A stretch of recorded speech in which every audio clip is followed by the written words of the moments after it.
अस्सलाम वालेकुम जी, आपका होस्ट सईद अहमद अली जाद आपकी खिदमत है। हमारा यूट्यूब और फेसबुक चैनल यह पाकिस्तान देख रहे हैं। लाखों करोड़ों दोस्तों हसन मोहम्मद मुस्तफ़ा सल्लल्लाहु अलैहि वसल्लम और आले मोहम्मद पर पाकिस्तान तहरीक इंसाफ के लिए आज के दिन कितना को अहमियत का हामिल होगा, डेफिनेटली आपके साथ डिस्कस करूंगा। तसद्दुक़ जिलानी साहब ने एक प्राइम टाइम में कुछ डिस्कशनें की हैं, वो आपके साथ बताऊंगा। उससे बढ़ के सेनेट का इंतखाब है और सेनेट के इंतखाब से बढ़ के नून लीग के लिए ये ईद कि फौरन बाद कुछ हालात जो है वो खतरनाक हद तक खराब होने जा रहे हैं और इस सारे का सवेरा जो है इस खराब करने में पीपल्स पार्टी के पास गया। पीपल्स पार्टी ने बड़ी लेवल की गेम की और बहुत धमाक के साथ इस गेम को खेला गया। डेफिनेटली आपके साथ डिस्कस करूंगा। सबसे पहले जी, आज सेनेट के इंतखाब है पाकिस्तान के अंदर, क्योंकि 2 अप्रैल को इंतखाब था। 30 उम्मीदवार जीतेंगे और इस 30 उम्मीदवार के लिए 39 जो है वो 59 उम्मीदवार मध्य मुकाबला 30 नशिस्तों के लिए 18 बिला मुकाबला जीत चुके हुए हैं। इस 30 का जो एक ऐवान है उसके लिए जनरल 29 सीटें, खवातीन की 8, टेक्नोक्रेट 9, उल्मा और गैर मुस्लिम के लिए 2 सीटें मुख्तस की गई। टोटल 48 का होगा, मगर इस 48 में से जो है वो 30 नाम बनेंगे और 18 जो है वो ऑलरेडी बन चुके हुए हैं बिला मुकाबला। पहले 52 का मान था फाटा का केपी के साथ मर्ज हो चुकी हुई है आर्टिकल 25 के बाद जो एक अमेंडमेंट हुई है, तो उसके बाद फिर ये सिचुएशन बनेगी। तो आज एक बड़ा अहम तरीन दिन होगा और इस बड़े अहम तरीन दिन में नवाज शरीफ साहब ने बाहर जाना था, उनका बाहर इसलिए नहीं वो गए क्योंकि आज सेनेट की जो क्योंकि रात को बख्तरबांड हो गई है और सेनेट का याद रखिएगा जो दौर होता है वो कौमी असम्बली से ज्यादा होता है और सेनेट की बहुत सारी ऐसी बातें होती है जो सेनेटर जब उनका चेयरमैन आएगा तो डेफिनेटली बहुत प्रेशर के साथ वो अपने सिस्टम को चला सकता है, अपनी पार्टी को चला सकता है।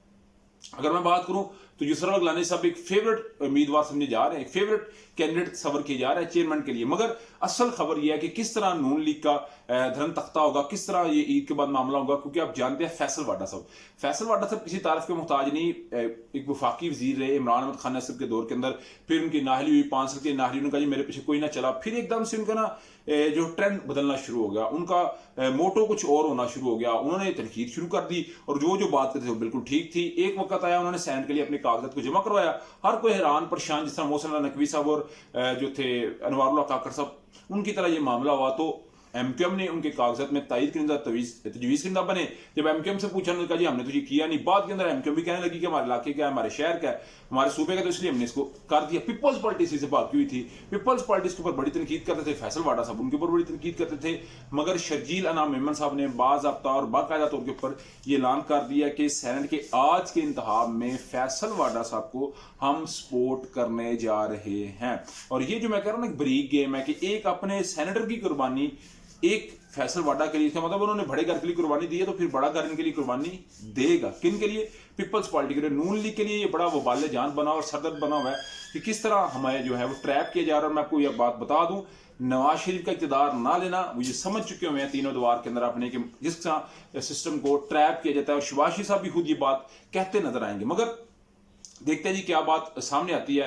तसद्दुक़ जिलानी साहब ने रात को एक बात कही कि उन्होंने कहा जब फुल कोर्ट बेंच जिसमें 14 या 15 तकरीबन उनको 15 जजेज हैं और 2 अभी तक उनकी वैकेंसी ऑफ है, अभी तक वो नहीं आ सके, तो वो अवेलेबल तो होंगे क्योंकि 17 का होता है, तो 15 उसमें मौजूद थे फुल कोर्ट। तो फुल कोर्ट से जब उन्होंने कहा गया जी कि एक रिटायर्ड जज की बात करें तो उन्होंने कहा जी मुझे इसके मिनट चाहिए, तो उसके मुझे मिनट्स नहीं दिए गए मीटिंग के। उसके अलावा उन्होंने कहा जी तमाम ने ये बात नहीं थी की, जिसके अंदर मुनीब अख्तर साहब का नाम लिया गया, अतर मीनाला साहब का नाम लिया गया, जस्टिस आयशा मलिक का नाम लिया गया, जमाल खान मंदोखेल का नाम लिया गया, अमीनुद्दीन खान साहब का नाम लिया। उन्होंने कहा ये सारे तो जो नाम है इन्होंने तो किस वक्त भी ये फुल कोर्ट की इस्तदा नहीं थी की और रिटायर्ड जज की जुडिशल कमीशन की बात नहीं थी की। तो आप देख लें जिन लोगों का मैं नाम लिया उनमें से सिर्फ एक ही है जिनका नाम जस्टिस अतर मीनाला साहब है। उसके अलावा तो जो है वो जो 7 रुकनी बेंच बना उसके अंदर भी बेंच के अंदर शामिल को नहीं। तो तसद्दुक़ जिलानी साहब कहते हैं कि ये एक मामला था, उन्होंने पूरा एक लेटर लिखा और लेटर के बाद जो है सिचुएशन बदली।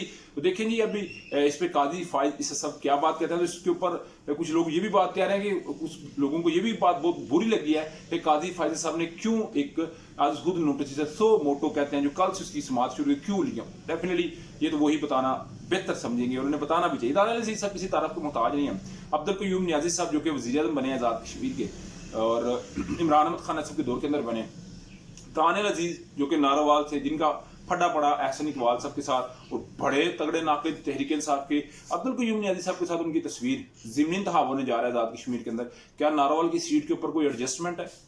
क्या खबर है, बहुत बड़ी ये जो है अगर ऐसा होता है तो नून लीग के लिए ये मेरा ख्याल है नई सरदर्द होगी। और ईद के बाद एक नई सियासी जमात जो है वो आने जा रही है। उस नई सियासी जमात का इत्तेहाद पीपल्स पार्टी के साथ होगा। पीपल्स पार्टी उस जमात को मुतारफ करवाएगी और अपने बेनिफिट के लिए इस्तेमाल करेगी। क्या जरदारी साहब ऐसा कर पाएंगे कि सारा बिलावल भुट्टो के कंधों पे छोड़ के मामला को आगे लेके चलेंगे? आपके समझते मुझे लास्ट में शेयर कीजिएगा। नेक्स्ट तक के लिए होस्ट पे जाइए।